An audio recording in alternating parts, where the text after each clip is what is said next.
You're listening to Achtung Millwall, broadcasting from the beautiful South Birmingham. Accept no substitute.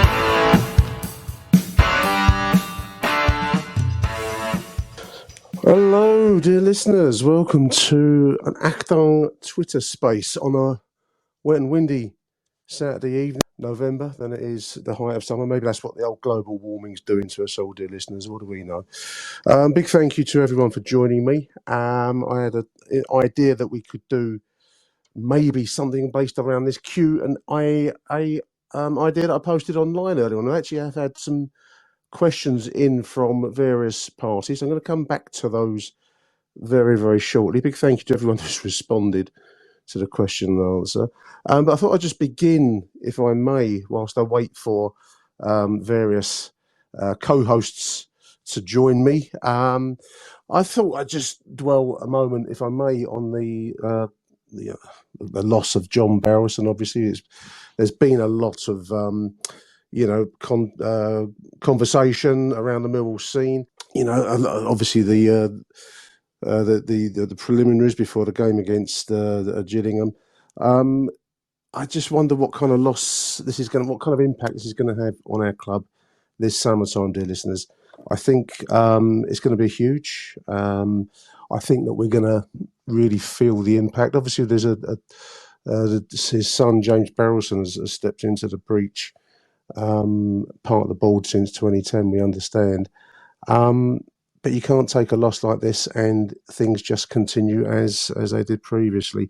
What do you think? What are your thoughts on the huge loss that our club has suffered in recent weeks? How do you see the future? Do join me on Twitter Spaces. This is it's a bit like a radio phone-in. Do feel free to join me. Say your piece if you wish. I'm hoping that we're going to have some voices on with me very, very soon. Otherwise, you're going to get a Nick monologue, which is all very well. But always helpful and always nicer if there's other people to tune into the show. So, yeah, do tell me what you think. The impact of John Barrowson, what will, the tasks in front of James Barrowson, how's that going to affect our club going forwards? We've made some signings recently, obviously prior to John passing away. We signed Joe Bryan. Recently, obviously, Casper de Nore, I think that's how we pronounce his name, the Belgian player who's come into the club.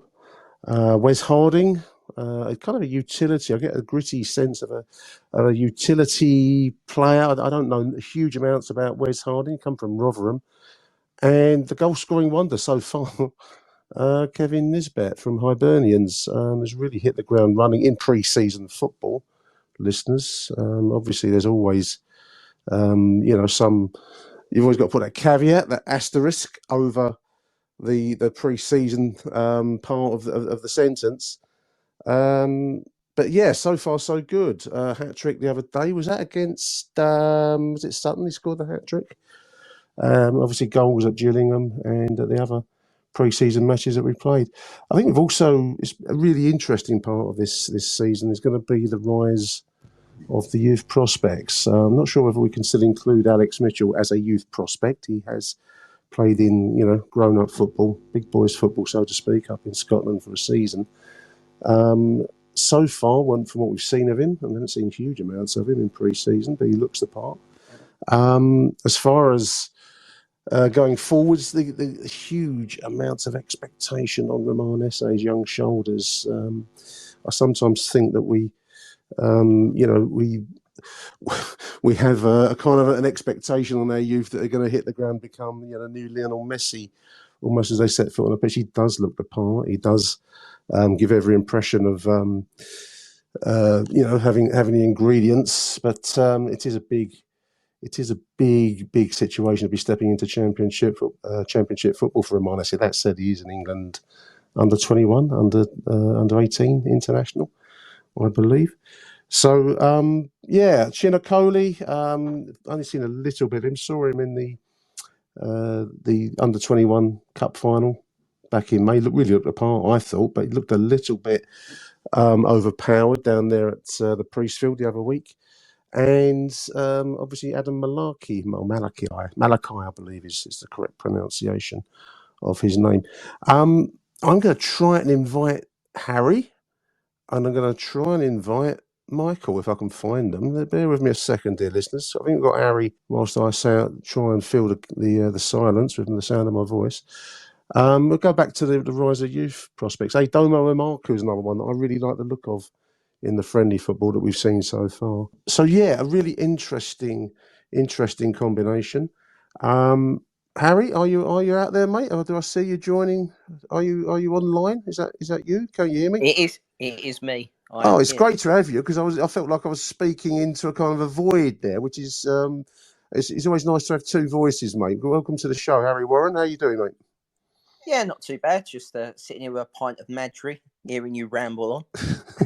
Well, when you do these shows, you start off with like nothing going on, and you're speaking to a blank. I did do some notes for myself, which is I was rapidly moving through notes quicker than the Ukrainians move through their ammunition out there in the war. And I thought, God Almighty, how much longer can I keep talking to no one? And that was the answer. I was running out of space after about 5 minutes there.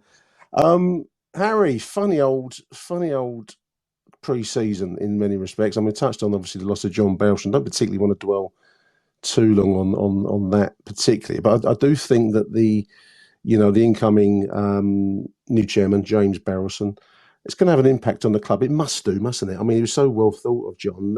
To lose him, and then obviously the boy, he's 46 years old. As the son comes in, it's got to have an impact on the club, don't you think? Yeah, I think everything will be slightly odd, especially if you sort of take into consideration that everyone at the club is used to working to John Berylson's ways, his intricacies.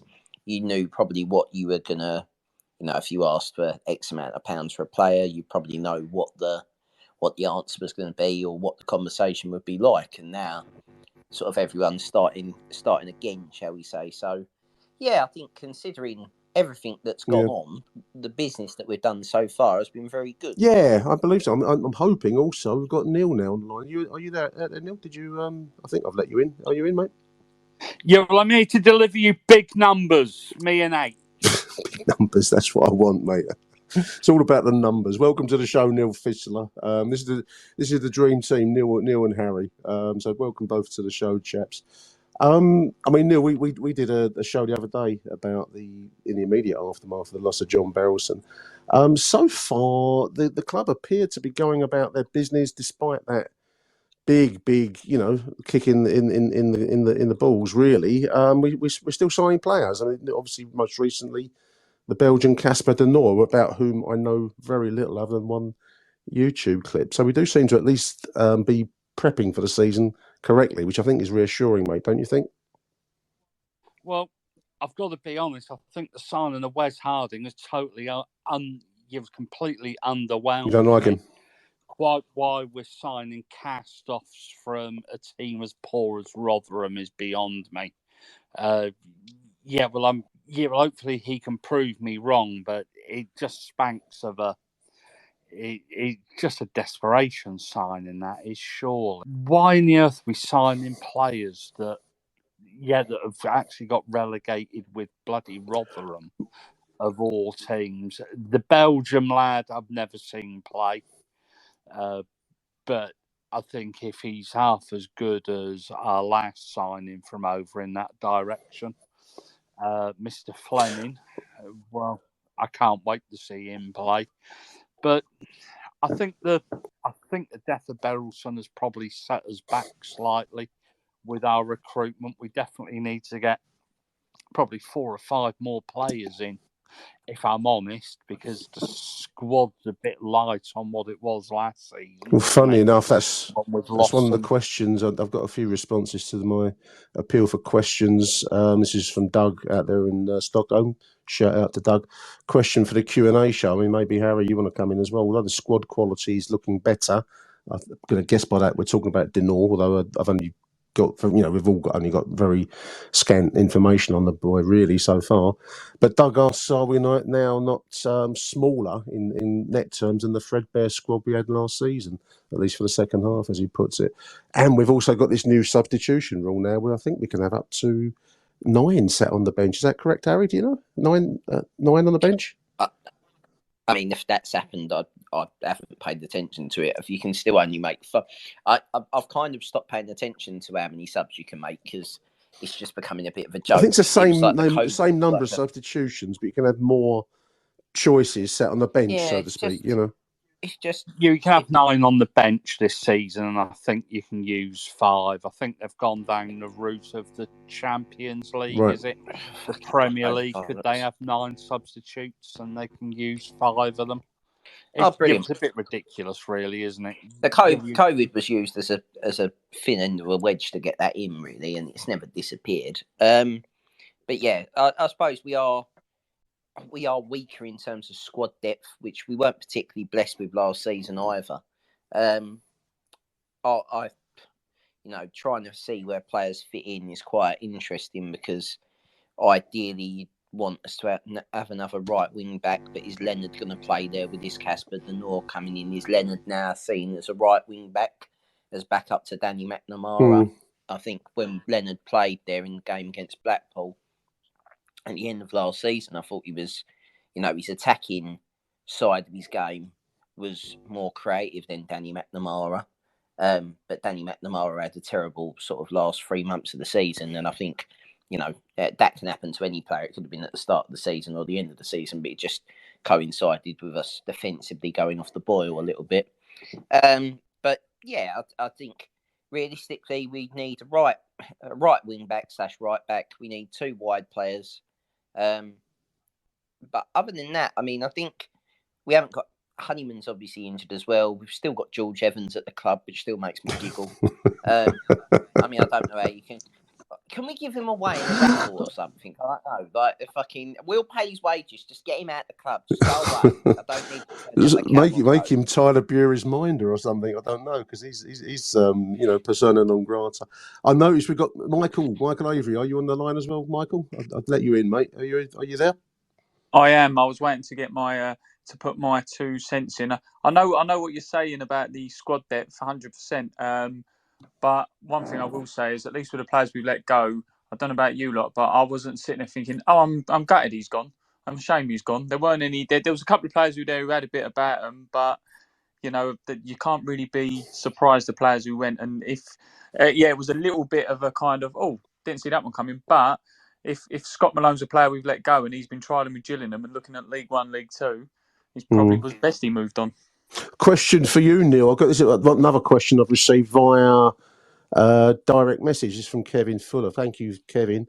It relates to what we've just been talking about. He says, is Danny Mack worth his place in the side at the moment? He thinks he's been poor for a while and he's cut a lot of slack because he's one of our own. This is a Millwall trait, Neil, isn't it? I mean, you and me have been around the track a few times, and it is a bit of a Millwall downfall, is it, that we back our own? I don't think it's a downfall, but I think sometimes that can be at the expense of quality. How do you see the Danny Mack question, mate? I think that he probably we probably set such high standards when he first came into the side, when he was absolutely fantastic. Yeah, let's not get away from it. He was very, very good when he first came in, wasn't he? And maybe, he's a young player, so he's still learning the game. So sometimes they're not the most consistent, are they? And I just think he probably needs somebody behind him to give him a bit of a kick up the arse and to remind him that he isn't an automatic pick every week. Somebody that's going to challenge him for his place in the side, which he didn't have for an awful lot of last season. I know that we signed Shackleton that could play there, couldn't he? But he was in and out, injured, and didn't really have a place. It didn't really push him, I don't think. I think he just needs a bit of a kick up the backside and to be reminded that his place in the side isn't a given. I don't know what anybody else thinks on that, but I wouldn't pick him out for undue criticism. I think it's just that his performances did actually drop off slightly. I don't think the start of last season helped him. I'll be honest. All of that, is he going to go? Is he going to stay? And all that contract situation. Sometimes it leaves you playing catch-up, doesn't it? Or, catch-up, Jared. Catch-up's what you're having your dinner, isn't it? Well, Yeah, but actually Well, playing I'll tell you what. catch-up. I'll tell you what. Here's a question, Neil. In hindsight, being a wonderful thing, with the season he had last year, let's just say that we changed our transfer activity on account of what would have happened. Would you have let him go at the start of the year then, after how he finished it? And some people are saying his form may have been one of the contributors to why we didn't make the top 6. I know that sounds harsh, but that's what I hear around me. Mate, I think the reason we didn't make the top 6 was because we didn't sign a striker. I don't think it's got anything to do with his form. We also have a goalkeeper that's incapable of stopping shots from 25 yards. Yeah, yeah, true. that does I it. think that those were probably more contributing factors, and probably actually losing our informed central defender, even though he was on loan. I think there are many factors why we didn't finish in the top 6. To pick out Danny Mack, I think, is a bit harsh. Would I have sold him with hindsight? No, not really, because we didn't have anybody to replace him. It would have left us with somebody else to get in. And but let's face it, our transfer policy last season was pretty hit and miss, wasn't it? I think that H.O. have plenty to say about it. We went through a stage in the summer where we got everybody in, and then I think we didn't build upon it when we needed to get players in January. We didn't get players in January. We were crying out for Nisbet in January, and for whatever reason, it didn't happen. And I think that if you're going to look at hindsight, I think that if you look at what Nisbet's done since he's got here, it leaves a big question of what if. A huge what if from last season. Just to go back to Danny Mack, just to close that point, if I may, boys. I'm constantly struck. I mean, it's state the obvious, really, but football is such a fluid game, fluid sport, because yesterday's hero is tomorrow's villain. And I mean, when there was a brief period where Danny and Marlon Romeo were together in our squad, and they were kind of competing, and I think Danny Mack was pressing Marlon, and then obviously the whole the controversy that overtook Marlon's position took him away from the club. But there was a period where there was a lot of call for Danny to replace Marlon on form grounds, certainly. Then it became other stuff, I think, after a while. But things changed because Danny arrived as one of our own, the hero, because he replaced yesterday's hero. Because I remember when Marlon first arrived at the club, he was much raved about, and I remember going up to Rotherham on one of those bone rattler trains, and there was his dad was there, the guy out of Soul to Soul, and the whole carriage was singing Back to Life and all that kind of thing, because he was today's hero. And the wheel turns, and then suddenly you're no longer the hero, you're cast out. And then Danny arrives, and he's a hero. He's a Millwall through and through. One or two bad performances, or maybe a consistent run of kind of 60% type performances, and he's the villain of the piece. It's a very, very fickle sport. I know that's the nature of it, and it'll always be so. But it just strikes me how, to coin a cliche, yesterday's hero is tomorrow's villain, isn't it? I mean, yeah, I think the Millwall always have to have a boo boy. Seems so. Like that. Always since I've been going, there's always been someone. It doesn't matter who it is. There's always one in every squad. For years, it was Alan Dunn, regardless of how the team was playing, or it was always Alan Dunn. Alan Dunn could score from 25 yards. It's still Alan Dunn's fault, or he didn't do this, or whatever. Then it was Dave Livermore for a while, David Tuttle. I think some of those names that I've just mentioned are more deserving than others. But there's when we're playing well and we have a boo boy, it is interesting because it does tend to be Millwall youth prospects now playing that get shit. I compare it to, you've mentioned Marlon, Thompson, Nelson got a lot of shit. I mean, some players cannot be up to the standard, but I wouldn't call them. They're not in the Jordan Stewart, Justin Hoyt, fucking wage thief category. They are trying. They're just not up to it, and it's not their fault that they're thrown in by, at times, our poor recruitment and expecting. Because until sort of this under-21 side that are doing quite well, I've never really gone knowing that our youth prospects are any good. If you know what I mean, we sort of throw them in. Have we really? Maybe Aidan O'Brien's the only one that I've known that was seen as a great schoolboy, and realistically, Did Danny come not through just our? at Millwall, he has scored goals Danny elsewhere. came through our system, didn't he? Or am I wrong? Yeah, but what I'm saying is we might get one a year if we're lucky. We don't produce huge numbers. No, we're not producing I two agree or with three that. or four. So what happens is that we tend to, I don't know, we just tend to turn on our own. But there are players that are more deserving. The Bury thing. Bury deserves to be the boo boy. There's no fucking about. Like there's no messing about. For me, what he did in that last game is unforgivable, and he can't play for the club. This is making It's as wanker simple as signs that. at the crowd and sticking his tongue out and whatever. Regardless of what has been said to you, Millwall would respect you more if he had gone round, beaten 3 people, turned one into the top corner, and then called us wankers. You can get away with it at that point. Morrison gets away with it for a large proportion because he done it. Tyler Bury has done fuck all. His goal scoring record is worse than Roman Eze per game, to be fair. And he just, you haven't got a back category. Then put the credit in the bank, so to speak. No, credit to start cunting people off at the Den on pretty much the worst capitulation since the 6-0 hammering by Rotherham on the first day of the season. You can't get away with that. And this is what I'm saying. Danny Mack is not in that category. And I think, there are more, I think Michael said it earlier, there are more deserving villains of the piece than Danny McNamara. I would like, I know I'm asking a lot, I would like us to go into next season very much understanding who the villains of the piece from last season were, some of which were the recruitment team. But let's get it right. Recruitment in football is very, very difficult. You could have a list of 66 players, 3 players for every position for your first team and your reserve team, and you could get none of them because you get outspent, you get outfought, something happens, an injury comes in. It's so easy for us all to play Football Manager. And I have experience of working this even in the women's game in the level that I do.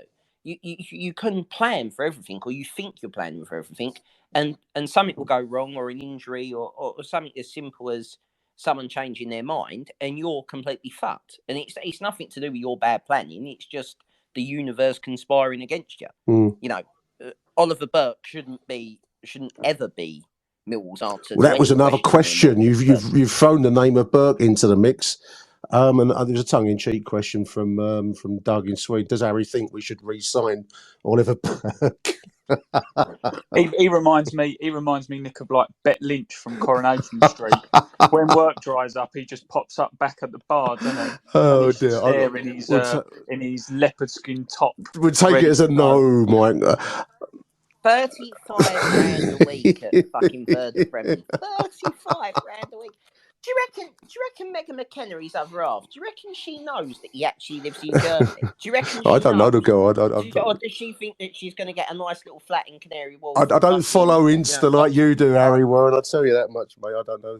They're from my neck. She's from my neck of the woods. Unfortunately, she was on that TV program that made fucking my area famous. Oh, the Essex. Only way is Essex.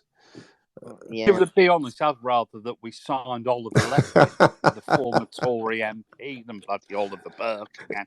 I think it would be a massive step backward. But unfortunately, down at Millwall, you know what Millwall's like. It was a standing joke with Michael Calvin's book and Kenny Jackett's list.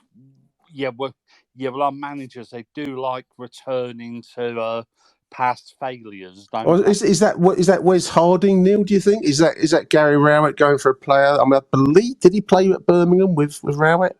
Yeah, that's where he knows him from. He had him at Birmingham, so I think it's spot on.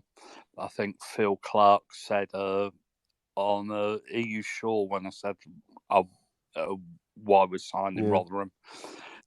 we'd have taken a Bonnet from Rotherham, wouldn't we? Yeah, we would have done. But Bonnet's a player. This guy's a journeyman, isn't he? Really, let's be honest I about it. suppose the proof of the pudding comes on August the 5th. But I've got a question here, one for you, Michael. Actually, this is stick or twist. This is from Stephen S.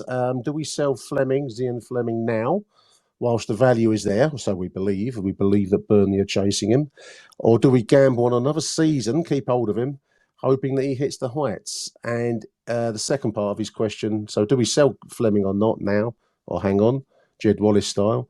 And the second part of that question is: do we agree, the panel agree, that Roman Esse and Duncan Watmore could be great in the team this season? Keep up the great work. Well, thank you very much, Stephen.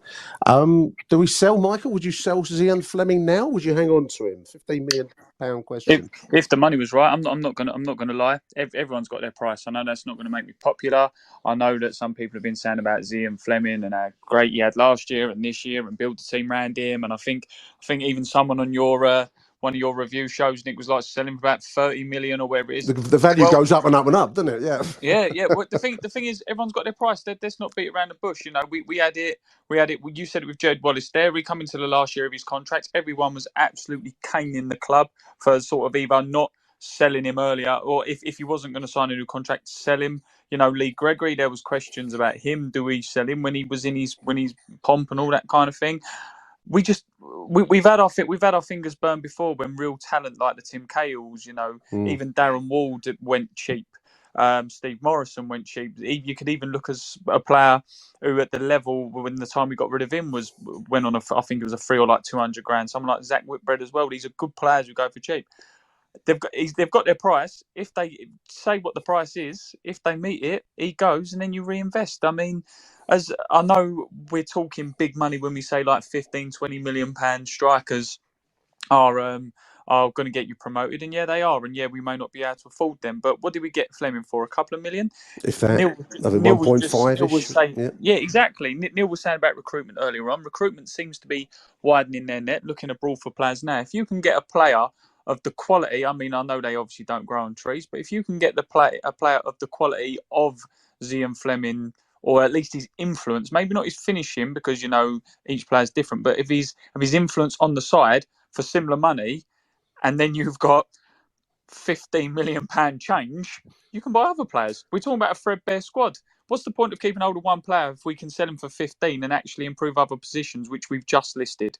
Might not make me popular, but I don't care. What none of us know, really. I mean, Neil, none of us know what the player thinks, do we? I mean, obviously they're not going to be a public voice in this, but I mean, if it was me and someone's dangling a slice of the £15 million action in front of my nose to go and live in Burnley for a couple of years, you'd be very tempted. I mean, you know, your own employment wishes would come into the equation. So, you know, it's on the one hand, no, we may or may not want to sell him, and if we can retain his services, all well and good. But equally, the player would have his own wishes as well, his own desires, so to speak, wouldn't he? I go along with Michael. I think everybody's got their value, and the club will have a price in mind for him. I would say that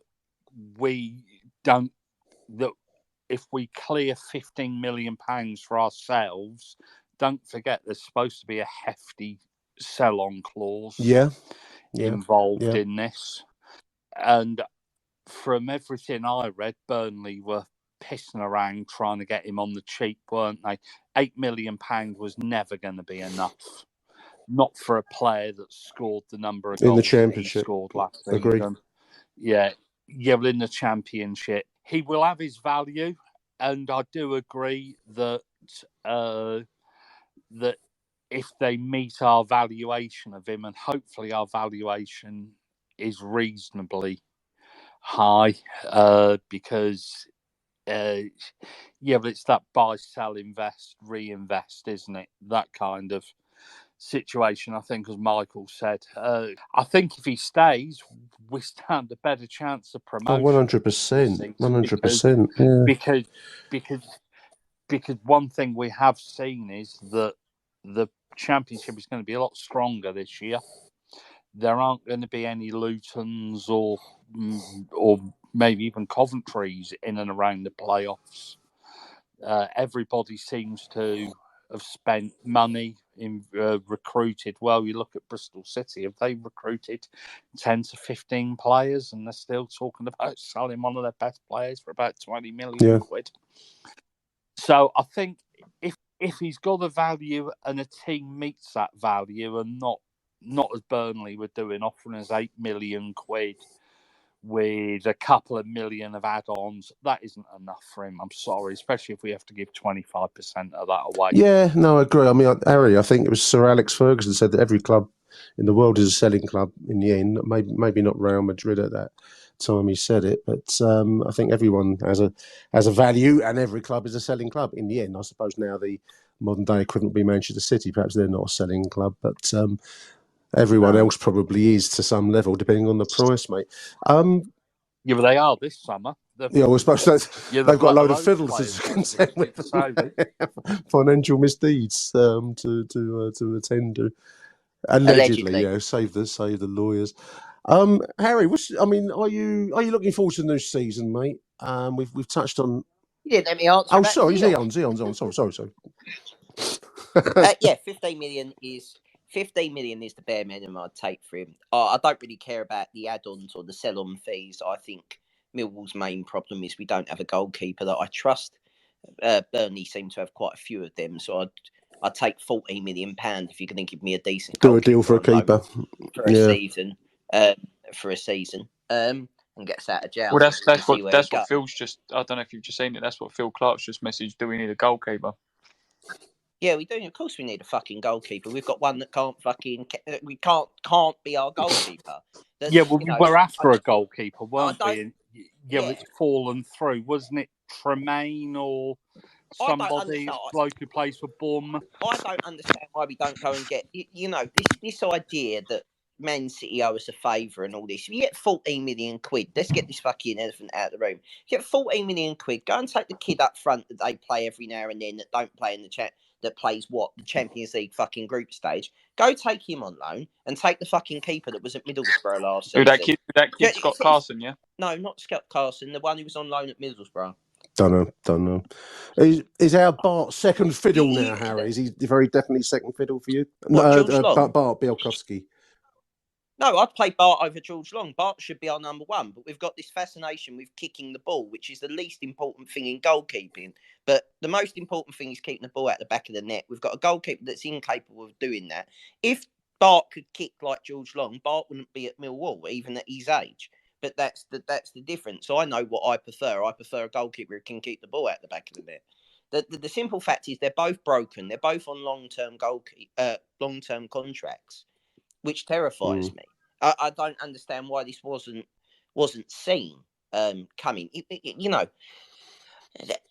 Fucking George Long is old enough to have played probably 300, 400 games before he gets to Millwall, and he hasn't. And that was the same for David Ford. But David Ford got better as he was a number one. George Long seemingly had a crisis of confidence at the end of last season, akin to Jordan Archer. And I was right about Jordan Archer. What's Jordan Archer do now? Professional bench warmer for any championship club. But it's a very specialised position. There are not many good goalkeepers that play in the championship that I've got experience.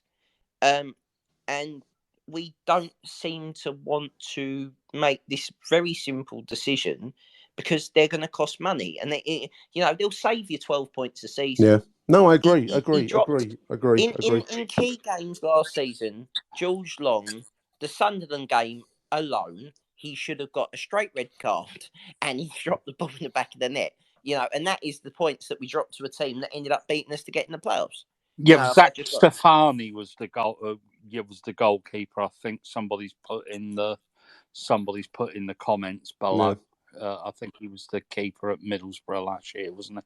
Well, I do agree. I do think we do need to be looking at our goalkeeping options. But the thing is, as Harry's pointed out, the worrying thing is that Long and Bart are both under contract. They gave them new contracts, didn't they? They did. Intriguingly, yeah, they did. So, and a club like ours, It's are we going to carry 3 or 4 senior goalkeepers when you can only play one at a time? And well, this is we're still obviously we've got friendly games on Tuesday night against Charlton. Fortuna Sittard is next Saturday, so I'm presuming that there will be stories unfolding over the next 2 weeks up until the big kickoff on August the 5th, where we've got a very expensive train journey for those that are making the journey up to Middlesbrough. Well done to anyone that's taking that 120 odd quid return ticket to get to Middlesbrough, chaps, which is incredible. I'll channel Aaron right now. How much? I'd want to go to the Algarve for a week for 120. But anyway. Fucking hell, you'll be doing well, mate. You won't get further than Margate, Brand. Oh, God, I won't get further than Middlesbrough, clearly, H. But anyway, so we've got a tough opening series of fixtures, actually. I think we're going to find out a lot about this squad. I do worry a little bit, as I think it was Doug that said that we might look a little bit thin in places unless there's going to be more storylines to come over the next week or two. But certainly Borough, then Bristol at home. Sunday morning trip up to Norwich. There's a game, and Stoke. Talking about Sunday football, boys, just before we close, I think my dinner might be ready downstairs. So I'm going to go and have my dinner very shortly. But we've had another game switched to, the Leeds game's been switched to, that's a Sunday, I believe, 12 o'clock kickoff. The Brom game has been switched, I think that's a Saturday, but at 12:30 start, and obviously we've just mentioned Norwich. I think we're going to have to face a lot of this increasing. I mean, there's an outcry online about it, but I think we've just got to get used to this. The Leicester game will be changed. Yeah, almost certainly, Harry. Tasty fixtures. It's absolutely criminal that they've changed the Leeds game now, to be quite honest. They have a whole raft of fixture changes when the fixtures are first announced, and then to leave it 3 weeks. Yeah. Then suddenly decide that this game's a Sunday. Sky, and they were making great points that during lockdown, football was nothing without the fans. They don't give a fuck. No, you believe that, you'll believe anything, listeners. Let's be honest. Yeah, I agree. Yeah, but if you believe that Sky care about the fans, you believe in the Tooth Fairy and Boris Johnson as Prime Minister, to be quite honest. The Flat Earth Society. Yeah, seriously, they do not give a toss. It's nothing short of criminal that they can change games at short notice. Leeds was a game I quite fancied coming up. Yeah. It's a good Sky job. TV, Sky TV money, I've boys. I'm afraid. I know we've been doing a lot of banners recently. Obviously, I've seen a few people make a Berylson banner and stuff, and that's all great. I'd really, really like 3 banners in in the 3 main stands to fuck Sky. Just a big banner saying "fuck Sky Sports." Just fucking big fucking banner. Fuck Sky.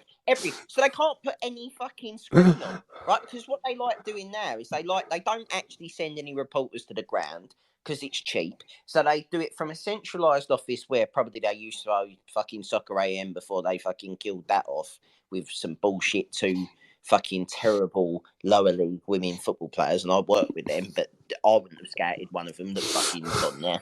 Right, so that's how bad she was. How many measures you had tonight, Harry? How many you had? Two. Right. 2. I'm only on 2. I'm just getting ahead of ski. But basically, yeah, fuck them. Because we're not liked anyway. I don't understand this idea of it really fucked me off last season. It's probably a wider point of the club trying to change us from what we are. And there's this ever-growing thing as I grow towards my mid-30s that the club is in danger of losing what makes it unique and good for this chasing of the Twitter generation, maybe the generation after me that is sort of not, I wouldn't use the word woke, but I'm going to use it, not so much woke as more sort of like woke light. And I couldn't give a fuck if Sky don't like us. I couldn't give a fuck if nobody liked us apart from the 15,000 people that turn up every Saturday and give a shit. And only really 9,000 of those probably give a shit because they were the poor fuckers that used to sit with me on Tuesday night watching Sean Batt try and play football against Leighton Orient.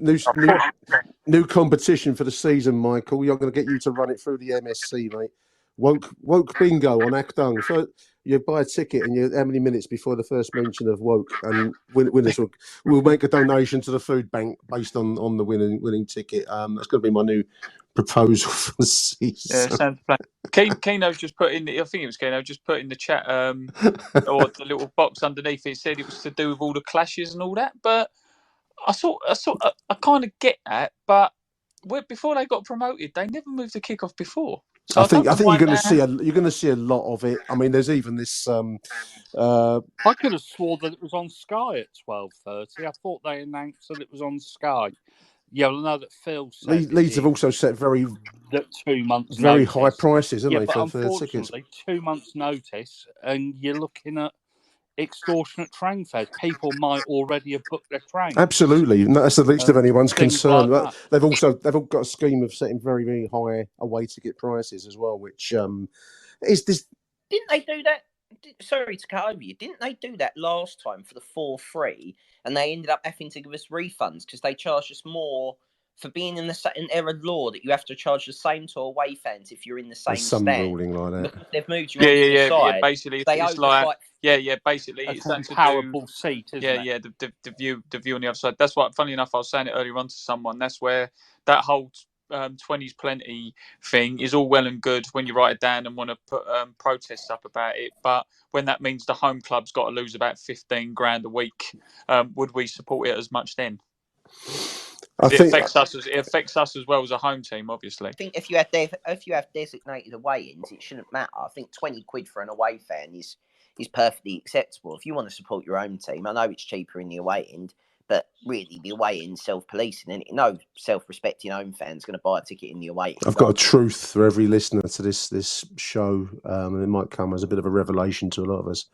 They don't really want away fans at football games, boys. That's the thing. Much as the game might talk, as Neil said earlier on, about the fans being the centre of the action, blah blah blah blah blah. It's not true. They what they want is photogenic images with safe slogans and being displayed, and it's a kind of a TV product now. And so basically, Palace Ultras. That's they what want Palace Ultras there, across the board, mate. And I'm afraid that I don't think I'm saying anything that won't come as something that everyone listening to the show knows. I'm afraid the 1970s and 80s are long gone, but that's the truth of it, Harry. And I think the most effective weapon in this world is money, and if you make it too expensive, I'm not going to go to Borough. I wouldn't mind going up to Borough, actually. It's a train journey up, but I'm not going to go up there for 100 and odd plus quid, plus your ticket, plus the food and all the rest of it. So they price people out of the market, H. That's. You're a pensioner though, Nick. So even with my over 60 card, listeners, it was still going to cost me £105, I think it was when I looked. Well, that £15 discount. Yeah, well, but then, so which meant there's a third on top of that for regular customers. Well, are you going to do it? But that's the truth of it. They're the most effective way of pricing trouble out of football is literally that. Price it out, because that's what works. It'd be cheaper. It generally would be cheaper, whatever car you drive, to literally put a tank of fucking fuel in and drive up. Yeah, it literally will. No, agreed. Agreed. Mental. Chaps, a fearsome weapon also is my wife when she's done the dinner, and she's giving me a shout from downstairs. I'm going to call this Twitter space to a conclusion. I want to say thank you, Neil Fissler, for joining the show. Thank you, Neil. Yeah, no problem, mate. Yeah, we're always happy to deliver you big. Absolutely, this is the big numbers, Harry. Enjoy your evening. Have another Madry, mate. I will definitely have another Madry and start football managing goalkeepers. Fucking sitting on the FM23 will be. And Michael Avery, big thank you for joining the show, Michael.